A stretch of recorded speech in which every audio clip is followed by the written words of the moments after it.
여호와께서 집을 세우지 아니하시면 세우는 자의 수고가 헛되며 여호와께서 성을 지키지 아니하시면 파수꾼의 깨어있음이 헛되도다. 너희가 일찍 일어나고 늦게 누우며 수고의 떡을 먹음이 헛되도다. 그러므로 여호와께서 그의 사랑하시는 자에게는 잠을 주시는도다. 보라, 자식들은 여호와의 기업이요 태의 열매는 그의 상급이로다. 젊은 자의 자식은 장사의 수중의 화살 같으니 이것이 그의 화살통에 가득한 자는 복되도다. 그들이 성문에서 그들의 원수와 담판할 때에 수치를 당하지 아니하리로다. 아멘. 자, 오늘 말씀은 시편 127편이에요. 1절서부터 5절까지. 너무 이 말씀은 간단해서 우리가 읽으면 모를 말씀이 하나도 없어요. 그런데 2절 말씀은 이렇게 번역을 할 때 2절 말씀은 우리가 너무 잘 알까봐 약간 꽈배기 같이 꼬아서 번역한 부분이 조금 있어요. 2절 말씀, 먼저 2절 말씀을 보겠어요. 다 같이 읽어보실까요? 시작.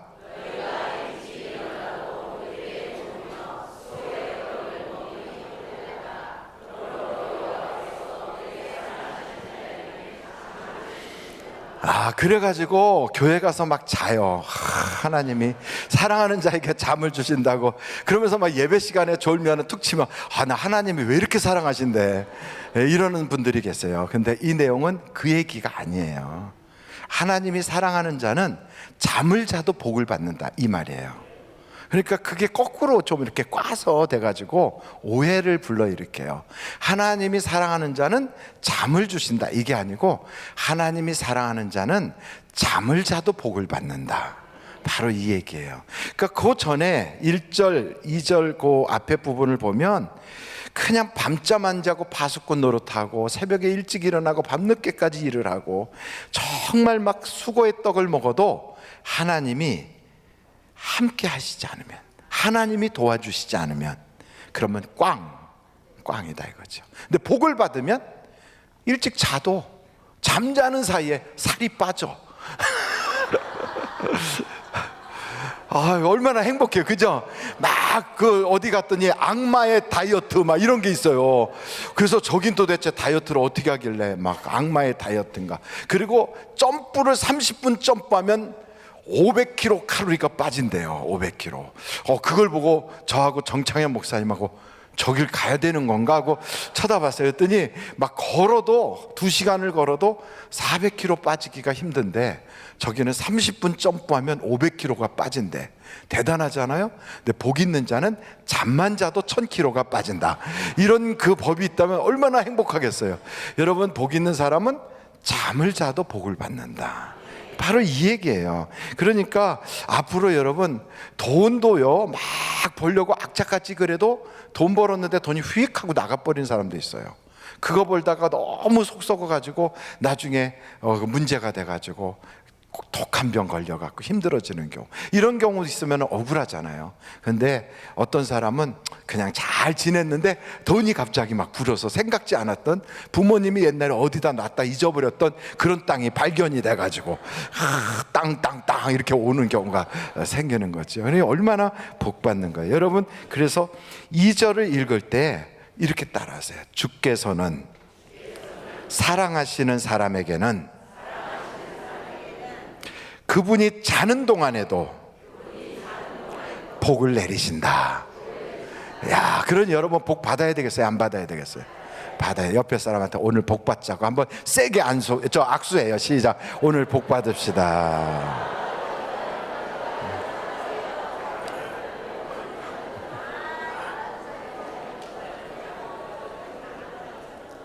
옛날에 이 복을 너무 좋아해서 어떤 분이 이름을 바꿨대요. 부인인데 전에는 아무개 부인 했는데 이분은 이름을 바꿨대요. 복부인으로. 이름을 바꿨대요. 그랬더니 남편이 1년 벌어오는 연봉보다도 이분이 가서 복부인이 이 집 사서 저기 좀 옮기고 이거 한번 하면 남편보다 돈을 더 벌어와. 잠자고 있는 사이에 집이 막 툭툭 뛰어 올라가가지고 그래서 아마 그때부터 이런 얘기가 나오지 않았는가. 근데 자, 3절을 보시면 보라, 자식들은 여호와의 기업이요. 그래서 기업이라고 했잖아요. 이 기업은 무슨 회사를 주는 게 아니라 선물이요 할 때 그 선물이란 뜻이죠. 다 아시는 내용이죠. 태의 열매는 그의 상급이로다. 4절 같이 한번 읽어보실까요? 시작. 젊은 자의 자식은 장사의 수중에 화살 같으니. 그러니까 젊은 자의 자식이라고 하니까 이 말이 조금 우리가 쉽게 이해하지를 못할 경우가 있어요. 젊어서 난 자식은 이런 뜻이에요. 지금 젊은 게 아니고 내가 젊었을 때 난 자식은 장사의 화살통에 있는 화살과 같다. 그러니까 여러분 장가나 시집은 늙어서 가야 돼요? 젊어서 가야 돼요? 젊어서 가야 돼요. 그러니까 그때 나야 돼요. 빨리 가서. 그러니까 여러분 피부 좋고 컨디션 좋고 그냥 모든 게 얼굴이 막 빵빵하게 이쁠 때 빨리 시집가서 애를 낳아야 돼요. 그때 하나님이 애 낳으라고 이쁘게 해준 거니까. 그거 다 지나가고 나서 그때는 혼자 잘 놀다가 시들시들해질 때 그때 결혼하려고 하니까 안 오잖아요. 그러니까 일찍 가야 돼요. 여러분 자녀들 보거든 그냥 빨리 가라고 그러세요. 괜찮다고. 그래서 무한정 나라고 그러세요. 무한정. 예, 많이 나라고. 무한정 나라고. 예? 무한정 나고 싶다고요? 네, 알겠어요. 예, 기도할게요. 예, 감사합니다. 무한정 나셔야 돼요. 자, 그리고 그 다음에 이제 5절 다 같이 한번 읽어보겠어요. 시작. 이것이 그의 화살통에 가득한 자는 복되도다. 그들이 성문에서 그들의 원수와 담판할 때 수치를 당하지 아니하는. 그러니까 성문에서 이런 걸 한다. 이 성문이라는 것은 옛날에 성문에서 뭐가 일어났냐면 재판이 있었어요. 그래서 거기에는 그 성 안에 있는 높은 분들이 앉아 계시고 거기서 오가면서 각종 재판을 해요. 그렇지만 아주 자녀들이 빵빵하고 그러면 그런 자리에 섰을 때도 기죽을 이유가 없다는 거예요. 그러니까 여러분 아이를 많이 낳아야 돼요. 그래서 첫째 아이는 목사 만들고, 둘째 아이는 의사 만들고, 셋째 아이는 검사 만들고, 넷째 아이는 판사 만들고, 다섯째 아이는 교수 만들고, 여섯째 아이는 장로님 세우고. 할렐루야. 조금 더 낳아야 돼요. 그 다음에 전도 많이 하고, 그렇게 해서 많이 만들기를 간절히 바랍니다. 그런 의미에서 오늘 금요철에 나의 주인 되신 하나님, 이런 주제로 오늘 말씀을 나누려고 그래요. 한번 따라해 볼까요? 나의 주인 되신 하나님. 신앙에는 두 가지가 이렇게 성경에 주로 나와요. 하나님의 그 주권에 대한 이야기를 막 할 때가 있어요. 지금 여기는 주로 하나님의 주권에 대한 이야기예요. 또 하나는 하나님의 사랑에 대한 이야기를 많이 할 때가 있어요. 그래서 우리는 하나님은 누구셔? 그러면 하나님은 사랑이셔, 이렇게 얘기해요. 그렇지만 그것만 있는 게 아니고 하나님은 주권이에요. 주인이에요. 이게 두 가지가 다 있다고요. 그래서 하나님의 주권을 계속 강조하는 교단이 장로교단이에요. 거기는 칼빈이 처음에 그 예정론, 하나님의 주권에 대한 이야기를 하셨어요. 그럼 하나님의 사랑에 대한 이야기를 주로 많이 하는 데는 어디냐? 감리교단이에요. 웨슬리안, 그 요한 웨슬레에 의해서 시작된 인간의 자유의지, 하나님의 사랑에 대한 것을 맡겼어요. 그러면 여러분들은 침례교는 뭡니까? 침례교는 두 개 다예요. 우리끼리 하는 얘기지요. 근데 하여간 성경에는 이 두 가지가 다 나온다는 거예요. 그래서 하나님의 주권도 있고 하나님의 사랑도 있고, 그래서 때로는 우리에게 고난이 찾아올 때가 있어요. 누구는 잠만 자도 복을 받는다는데 나는 왜 깨어서 날마다 고생하는데도 나에게는 일이 안 풀리나? 이런 생각할 때가 있어요. 정말 가슴 아프게 누구에게 말할 수 없을 때, 그럴 때 우리는 왜 내게 있어서 하나님은 복 주시는 하나님이 아니신가? 왜 나는 이 세상을 고달프게 사는가? 이런 생각이 우리에게 불현듯 훅훅 들 때, 여러분 이 세상은 그래서 짧은 거예요. 그걸 우리가 알아야 돼요. 이 세상이 천년이 아니에요. 이 세상이 영원하지 않아요. 그래서 이 세상은 이렇게 고백해요. 의인은 고난이 많으나 하나님께서 그와 함께 하신다. 그래서 여러분 고난이 있을 때 낙심하지 마세요. 그 한 가지 한 가지 할 때마다 계속해서 하늘나라에는 나를 향하신 하나님의 사랑의 그 상이 쌓아가는 거예요. 태릉 선수촌에 가는 그 선수는 고난이 많을까요? 그때부터 쉬는 날이 많을까요? 고난이 많아요. 고난이. 그렇지만 그 사람은 고난의 땀을 흘리면 흘릴수록 메달은 점점 가까이 다가오는 거예요. 그래서 밖에서 이렇게 지내는 우리보다 그들은 훨씬 더 땀을 많이 흘리고 훨씬 더 고난의 길을 걸어가지만 무엇을 위해서 그러는가? 나라의 영광을 위해서, 자기 앞으로의 인생의 복을 받기 위해서 그 땀을 흘리는 거예요. 고난도 똑같아요. 그래서 여러분, 남들은 잠만 자도 복을 받는데 나는 왜 그래? 이럴 때 욥이라든지 다윗이라든지 요셉이라든지 이런 분들, 그리고 모세와 같은 사람, 40년 동안 미디안 광야에서 눈물을 쏟아가면서 그 거친 데서 한 번도 자기 가족들을 보지 못하고 40년을 떨어져 있었어요. 그 아픔이 얼마나 컸겠습니까? 완전히 자기 자신은 포기된 거죠. 그런 상태에서 그 광야의 눈물이 절대로 헛된 게 아닙니다. 인생은 나그네 길과 같아요. 그거를 세상 사람도 불렀어요. 인생은 나그네 길.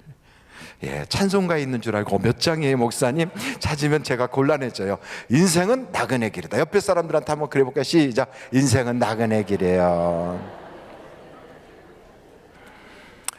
나그네를 성경적으로 표현하면 뭐라고 하냐면 순례자라고 그래요. 순례자. 나그네를 뭐라고 그런다고요? 그래서 오늘 127편은 뭐라고 돼 있냐면 솔로몬의 시, 곧 성전에 올라가는 노래, 이렇게 돼 있는데 원어로 보면 성전을 향하여 가는 순례자의 노래예요. 순례자의 노래. 성전을 향하여 우리가 순례의 길을 걸어가는 거예요. 걸어가면서 부르는 노래. 이것을 세 가지로 우리가 생각해 볼 수 있어요. 첫째는 하나님이 아니하시면 아무것도 소용없다. 이게 중요해요. 하나님과 함께하는 것이 중요해요. 고난도 하나님과 함께하면 의미가 있어요. 그러나 아무리 세상에 잘 나가는 것도 하나님이 함께하지 않으면 아무런 의미가 없어요. 그래서 잘 살고 못 살고는 세상의 기준으로 하지 마십시오. 잘 사는 건 하나님과 함께하는 것이 잘 사는 것이고, 못 사는 것은 하나님 없이 사는 것이 못 사는 거예요. 아멘. 그래서 여러분, 세상의 기준으로 보면 건강하고 돈 잘 벌고 얼굴 빵빵하게 이쁘고 사람들한테 막 인기 끌고 어디로 가든지 그냥 여기저기서 와 오빠 막 이러고 막 그러면 그게 잘 나가는 것 같지만 그건 여전히 끊임없는 인생의 죄악이에요. 끊임없이 죄악이에요. 그거는요 계속 죄예요. 그의 인생 자체를 돌아볼 때 먹보다도 더 검은 죄로 물든 이 마음이에요.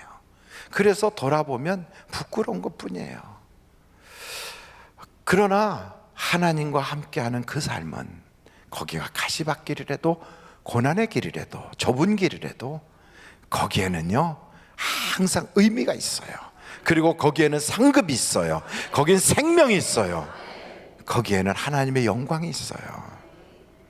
그래서 여러분, 우리는 거기가 어디든 하나님과 함께하는 것이 복이다. 이것을 우리가 알아야 돼요. 새벽 일찍 일어나고 밤 늦게까지 일하고 나는 너무너무 바빠 막 이러고 뛰어다녀도 하나님이 함께하지 않으면 소용없어요. 밤을 새워서 지키고 앉아있어도 하나님이 함께하지 않으면 소용없어요. 내가 내 집을 지키겠다고, 여기 보니까 집을 세운다고 그래요. 물론 건축하는 건물일 수도 있지만 여러분의 가정일 수도 있어요. 내 가정을 행복하게 하겠다고, 지키고 있겠다고, 내가 내 가정을 한번 윤기나게 만들겠다고 막 그래도요, 어떤 분이 식당을 하시는데 그렇게 열심히 막 일을 하셨어요. 근데 너무 일에만 막 하다 보니까 그 내외간에 그렇게 열심히 일하다가 부인이 떡하고 병이 나서 아파서 병원 갔더니 말기래요. 말기. 그래서 얼마 지나지 않아서 그 부인이 결국 몇 달 만에, 한 6개월인가 만에 세상을 떠나셨어요. 그래서 세상을 그렇게 고생하면서 그 어려운 환경에서 그 힘든 가운데 집안을 좀 살리고 아이들한테 좋은 부모로서 남길 거 남기고 싶어서, 그리고 남편도 좀 남들처럼 이렇게 반듯하게 해주고 싶어서 그 고생을 했거든요. 그러면 이제 자기가 조금 고생이 이제 끝나고 나면 누리고 싶은 바로 그때쯤 됐을 때 세상을 떠났어요. 그래서 그 빈자리에 다른 여자가 들어왔어요. 그 얼마나 억울해요. 그죠? 그러니까 우리가 살 때 그렇게 사는 것도 의미가 없는 거죠. 그러지 말고 하나님과 함께 하는 게 더 중요하다. 기도 열심히 하시고 그렇게 사는 거예요. 근데 여러분, 성경에 보면 마귀가 우리의 가정을 무너뜨리려고 막 우리 속에 들어와 가지고 헤집을 때가 많아요. 마귀가 들어오면 이 마귀는 꼭 짐승 같아. 짐승. 꼭 돼지 같고 개 같고, 그리고 때로는 거기에는 뱀 같고 또 닭 같고, 어떻게 보면 그럴 수 있어요. 그래서 영적으로 딱 보면 꼭 짐승 같아. 이렇게 뭔가 막 사람을 막 휘감어 막 꼼짝달싹하지 못하게. 그리고 막 집안이 냉혈동물들이 사는 것처럼 쫙 가라앉아 있어요. 사나하게 대화가 잘 안 돼. 그런 분위기로 사는 게 아니야. 왜 그런가? 아주 그 집안에 그냥 시커먼 구렁이 같은 게 이렇게 도사리고 있는 것 같은 그런 기분. 어떤 집은요, 막 파헤쳐, 막 뭐만 있으면 막 파헤쳐, 막 쪼고 막 또 쪼고 막 쪼고 또 쪼고 막, 그리고 막 파헤치고 막 다 드러내고 막. 그게 꼭 닭이 막 모이죽대 그런 것처럼. 또 어떤 집은요, 막 그냥 싸우면 막 으르르르르 막 짐승의 소리가 나는 것처럼 막 에이 막 그냥 얼마나 막 그냥 죽일 듯이 막 이를 막 박박 가면서 소리를 지르는지 꼭 개들이 짖는 것처럼 그런 집안도 있어요. 그리고 막 음란하고 더럽고, 그 어떤 집은 막 탐심이 가득해. 막 그냥 막 먹으려고 막 그냥 뭐든지 그냥 내 건 다 먹으려고. 그 집에 있는 거 퍼먹겠다는 게 아니라 돈 그러고 막 물질에 대한 탐심으로. 그래가지고 그냥 있으면 계속 감사가 하나도 없어. 막 그냥 대화 속에 그게 막 서로 그냥 막 그래요. 왜 그러느냐? 집안에 있어야 될 하나님이 안 계시고요, 그 집안에 온갖 짐승의 영이 있어서. 짐승의 영. 그 짐승의 영을 쫓아내야 돼. 쫓아내요. 그거 가만두면요, 그 어둠의 영들이, 이게 꼭 그 더러운 그 영적인 것들이요, 쓱 와서 붙었다가 그 다음에 틈을 타서 들어와. 이게 들어왔다가 그 다음엔 거기다가 아예 새끼를 낳고요, 자리를 잡아요. 이것들을 몰아내야 돼요. 몰아내야 돼요. 이거 몰아내지 않으면 어떤 일이 벌어지느냐? 그냥 집안이 짐승의 우리 같아요. 그래서 여러분 벌써 딱 보면 대화가 안 돼. 멀리서 떨어져 있을 때는 서로 내가 그러지 말아야지, 이렇게 사는 게 아니지, 내가 오늘은 조금 잘해주고 싶다, 내가 왜 그때 말을 그렇게 했을까, 이러고 막상 좋은 생각을 가지고 갔는데 조금만 서로 얼굴 보다 보면 금방 막 그냥 무서워지는 거예요. 원통함이 막 터져 나오고 서로 막 전가하고, 너네 집안 때문에 그렇다 그러고 막 이상한 소리들이 막 들리고. 그 왜 그러는가? 집안에요, 하나님의 성령이 역사하질 않아요. 멀쩡한데 남들이 볼 때는 믿음의 사람들이 사는 집이라고 하는데도 그 집에 도사리고 있는 건 짐승의 영이에요. 이거는요, 쫓아내야 돼. 그래서 성경에 보니까 하나님이 함께 아니하시면 돈 많이 벌었어도 소용없어. 남들이 볼 때 잘 나간다고 그래도 소용없어. 요즘은 막 맞바람이 유행이야. 너는 너냐 나는 나다 뭐 이러고. 얼마나 세상이 음행과 음탕함이 가득 찬지 몰라요. 욕심으로 개걸스럽고요, 막 쥐같이 서로 막 갉아먹고. 그래서 성경을 한번 찾아보실까요? 이사야서 27장. 우리는 이 말씀을 몇 번이고 또 보고 또 봤어요. 27장 1절서부터 한번 보세요. 3절까지. 이사야서 27장 1절로 3절 같이 한번 읽어보실까요? 시작. 그날에 여호와께서 그의 견고하고 크고 강한 칼로 날렘 뱀 리워야단 곧 꼬불꼬불한 뱀 리워야단을 벌하시며 바다에 있는 용을 죽이시리라. 그날에 너희는 아름다운 포도원을 두고 노래를 부를지어다. 나 여호와는 포도원 지기가 되며 때때로 물을 주며 밤낮으로 간수하여 아무든지 이를 해치지 못하게 하리로다. 아멘. 그럼요. 왜 가정에서 멀쩡히 믿는 사람이 우울증으로 시달리나? 왜 사는 것이 사는 게 아닌가? 그 말은 다 하지만 그 말하면서 속에 한숨이 배어 있어요. 세상 사람들이 부르는 노래가 그게요, 속에 짐승이 가득할 때 딱 나타나는 증세예요. 웃고 있어도 눈물이 난다, 이런 거. 그거는요, 그게 웃고 있는 게 아니라는 거예요. 그게 무슨 노래에 그런 노래, 그 가사만 생각이 나. 웃고 있어도 눈물이 난다. 아, 이 세상에 하나님이 없는 사람은 저렇게 사는구나. 웃는 게 아니구나. 그리고 내가 왜 이러는지 몰라. 이 노래도 똑같아요. 자기가 자기 마음을 주관을 못해. 왜요? 짐승의 영이 딱 도사리고 있어서. 그래서 오늘 여기 봐요. 그 뱀 리오야단 꼬불꼬불한 걸 팍 죽여버리는 그날에 진짜 노래가 나온다는 거예요. 진짜. 여러분 가정에서 진짜 찬송이 들리는 거예요. 그 전에는 그런 노래가 없었어요. 한숨의 노래, 죽지 못해 산다 그러고, 그리고선 그래요, 그냥 만나서 물어보면 천생연분이 아니고 그냥 평생 왼수고, 뭐 기껏 원인을 모르겠으니까, 왜 영적인 눈이 없으니까 원인을 모르니까 전생에 무슨 왼수가 여기서 만났다고 그러고, 무슨 전생에 만났겠어요. 하나님이 우리에게 선한 일을 하라고, 예배자가 되라고, 복받아 행복하게 살라고 자녀들을 이 땅에 보냈는데, 왜 이 하나님이 만든 세상에서, 우리 아버지가 만든 세상에서 그 자녀가 살면서 왜 불행하냐고요. 왜? 이 세상은 누가 만들었어요? 하나님이. 누구예요? 여러분에게 있어서 우리 아버지예요. 그렇다면 아버지가 만든 세상에 자녀가 사는데 왜 불행해야 되냐고. 왜? 이유가 없잖아요. 불행할 이유가. 그 불행해야 되는 이유가 욥처럼 마귀와의 싸움을 하나님을 대신하여 싸운다든지, 요셉처럼 큰 사명이 있다든지, 아니면 다윗처럼 여호와의 싸움을 싸워서 마침내는 하나님의 영광을 드러내기 위해서 지금 고난을 겪고 있다면, 지금 당하고 있는 그 과정이 의미가 있지만 그런 것도 아니고, 왠지 모르게 날마다 의도터지고 왠지 모르게 불행하고 그냥 막 한숨만 푹푹 나온다. 그러면 여러분, 오늘부로 여러분의 인생에 여러분 자신이 누군가를 발견하십시오. 나는 하나님의 자녀다. 하나님, 나 이렇게 살면 안 되잖아요. 하나님이 나 이렇게 살라고 보낸 거 아니잖아요.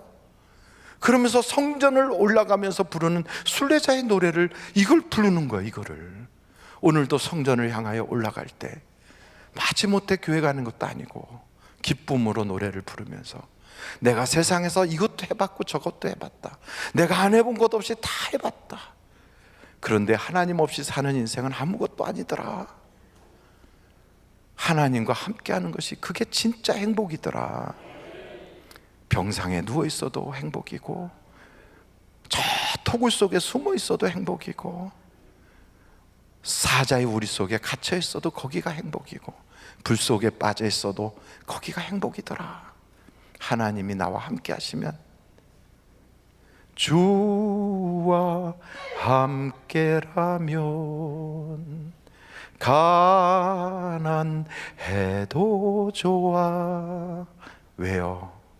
왜 가난해도 좋아요?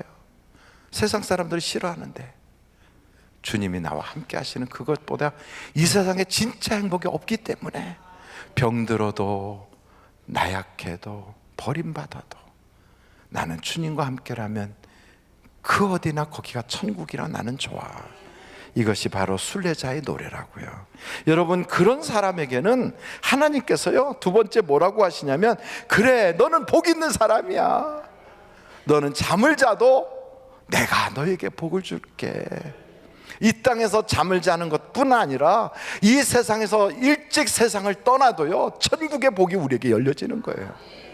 너무 세상 고통받고 있을 때는 하나님이 우리를 불러주세요. 이 세상에서 너무 힘들 때는 우리에게 참된 안식을 주시는 거예요. 여러분, 잠을 사람이 안 자면 얼마나 힘든지 몰라요. 하루살이는 하루에 몇 번 잘까요? 하루살이는 하루에 몇 번 잘까요? 한 번요? 100번요? 몰라요. 저는 생각할 때 하루살이는 하루에 깜빡 잘 거라고 여겨져요. 그 아이가 깜빡 자는 게 그 아이로는 그게 하루예요. 사람은 1년에 몇 번 잘까요? 365번을 자겠지요. 아니 목사님, 나는 그보다 더 많이 자는데.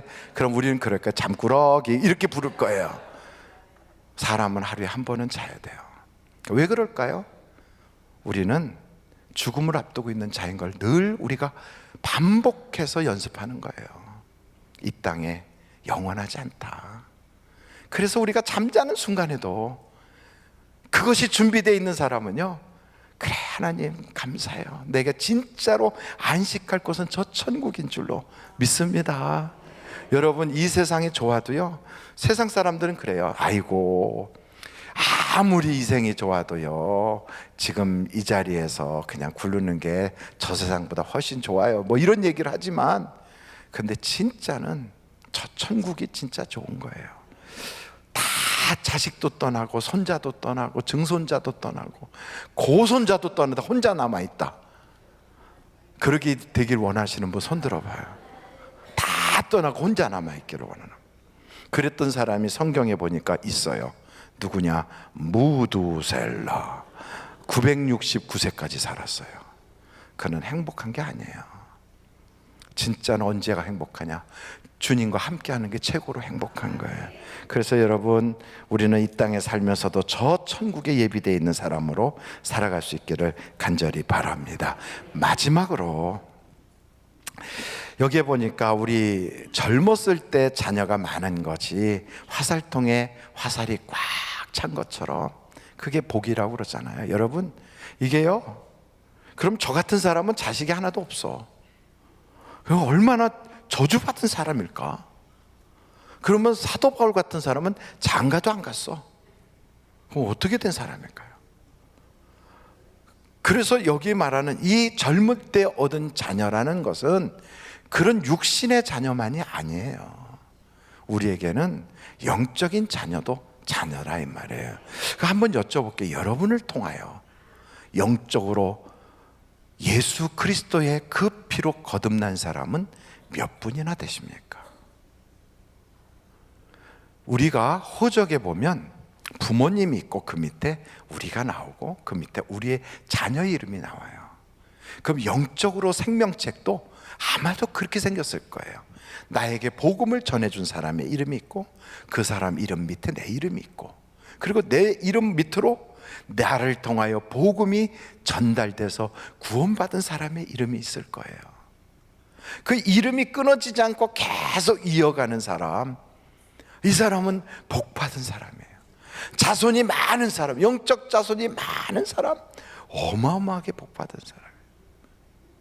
저 하늘의 영광이 쫙 열리고 우리 주님께서 천사장의 나팔소리와 함께 우리에게 임하실 때, 그때 분명히 그때는 영적인 주소로 쫙 모아지는 거거든요. 육신적인 모습으로 가는 게 아니라 영적인 모습으로 신령한 몸으로 확 호련히 바뀌면서 쫙 올라가는데, 분명히 나에게는 복음이 전달됐는데 내 다음으로는 그 복음이 끊어져 버렸어요. 그럼 어떻게 될까요? 그래서 우리는 끊임없이 그 이야기를 하는 거예요. 우리 주님이 우리를 심판할 때 다른 것 보는 게 아니야. 너가 얼마나 능력을 행했니? 너가 얼마나 선지자 노릇했어? 너가 얼마나 몇 명의 귀신을 쫓아냈어? 이런 이야기를 하는 게 아니라, 우리 주님은요, 사람들 앞에서 나를 얼만큼 안다고 그랬어? 그걸 묻고 계시는 거예요. 너를 통하여 얼마나 많은 사람이 옳은 대로 돌아왔어? 그래서요, 마태복음 7장이나 이런 데 쭉 보면 주여 주여 한다고 다 가는 게 아니고 아버지의 뜻대로 행하는 자라야 가는데, 그 뜻이 뭔가? 바로 그거예요. 사람들 앞에서 예수님 안다고 하는 거. 나를 통하여 직접 구원받지는 못했어도 하나님이 그래 내가 안다. 여러분, 저 중동 무슬림들한테 가면 평생을 선교를 해도 한 명을 전도하지 못하는 경우도 있어요. 그렇지만 하나님은 알아요. 그래 내가 너를 안다. 우리는 언어가 다른 데 가 있지 않아요. 우리는 같은 인종의 같은 한국 사람에게 복음을 전할 수 있어요. 그래서 여러분, 우리 주님을 부끄러워하지 마십시오.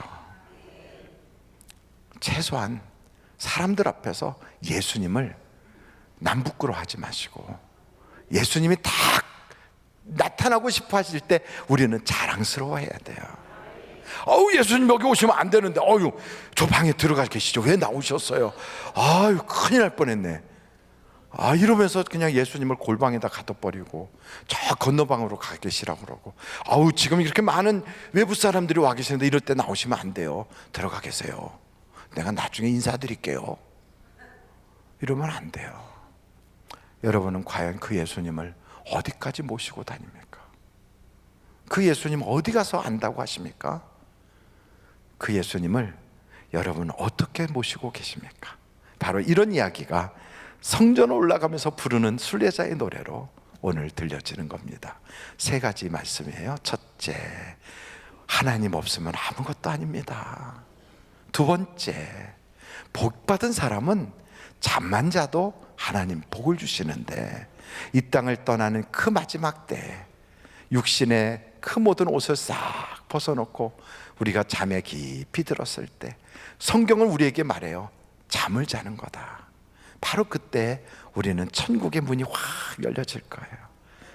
그날 나는 나보다 먼저 간 우리 외할머니도 만나고, 그리고 어렸을 때 정말 내 손을 놓고 그냥 이렇게 살며시 눈을 감았던 경문이 외삼촌도 만나고, 정말로 너무나도 귀한 분들을 거기서 만날 거예요. 그리고 우리의 신앙의 선배되는 우리 사도 바울도 만나고 베드로도 만나고, 무엇보다도 우리 주님을 만날 거예요. 그러니 그때가 얼마나 귀하겠습니까? 뿐만 아니고 오늘 성경을 이렇게 보다 보니까, 그래 많을수록 좋지. 많을수록. 뭐가요? 전도한 사람이, 예수님을 자랑한 사람들이 많을수록 좋지. 저는 여러분들이 영적인 그러한 대가 끊어진 자가 아니라 이어가는 분들이 다 되시기를 간절히 바랍니다.